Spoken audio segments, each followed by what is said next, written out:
CBI రిపోర్ట్లో ఏముంది మొత్తం అన్ని పబ్లిక్ డొమైన్లో ఉంటే ఇంకా సిగ్గు లేకుండా తాడేపల్లి జీతగాడు వచ్చి ఏంటంటే మరుగుతా ఉన్నాడు. ఏం మరుగుతా ఉన్నాడు? నువ్వు సమాధానం చెప్పాయా? కోనం పూర్ణచంద్రరావు నీ పార్టీకి చెందిన వారు కాదని నువ్వు చెప్పగలవా?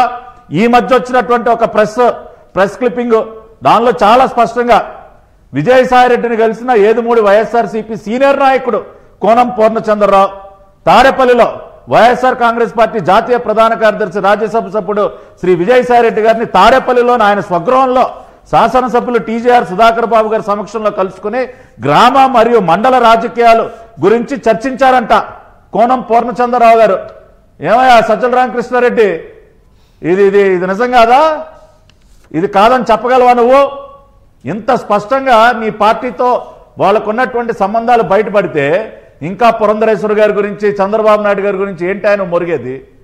ఇవాళ విశాఖపట్నాన్ని రాష్ట్ర రాజధాని చేస్తానని చెప్పి ఇవాళ ఒక డ్రగ్ క్యాపిటల్గా మార్చారని ఎంత బాధ కలుగుతాం సార్. విశాఖపట్నంలో గతంలో చంద్రబాబు నాయుడు గారు అనేక కంపెనీలు ఇంటర్నేషనల్ కంపెనీలు తీసుకొచ్చారు. పార్ట్నర్షిప్ సమిట్స్ అయినా అనేక ఇంటర్నేషనల్ సమిట్స్ని అక్కడ ఏర్పాటు చేశారు. ఒక ఇంటర్నేషనల్ మ్యారథాన్ అక్కడ జరిగేది. ఎన్నో ఇంటర్నేషనల్ ఈవెంట్స్కి విశాఖపట్నాన్ని వేదిక చేస్తే ఇవాళ నువ్వు జగన్ రెడ్డి ఆంధ్ర ఎస్కోబార్ జగన్ రెడ్డి విశాఖని గంజాయికి ఒక ట్రాన్సిట్ పాయింట్గా మార్చేసి ఇవాళ డ్రగ్ క్యాపిటల్గా మారుస్తాడా?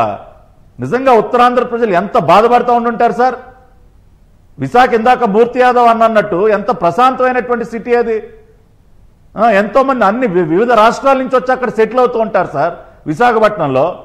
అటువంటి నగరాన్ని ఈ రకంగా నాశనం చేసి ఇవాళ ఈయన గారంట విశాఖ వెళ్ళిపోవటానికి తెగ ఒబలాడబడతా ఉన్నాడు పొద్దున్న లెగిస్తూ. ఇది ఎట్లా తయారైందంటే కాబట్టి ఇట్ ఈస్ నిజంగా వెరీ పెయిన్ఫుల్ అండి వాళ్ళు ఇటువంటి వార్తలు. ఇది ఎట్లా తయారైందంటే యామిని గారు, కొన్ని డెస్టినేషన్స్ ఉంటాయి, కొన్ని పర్టికులర్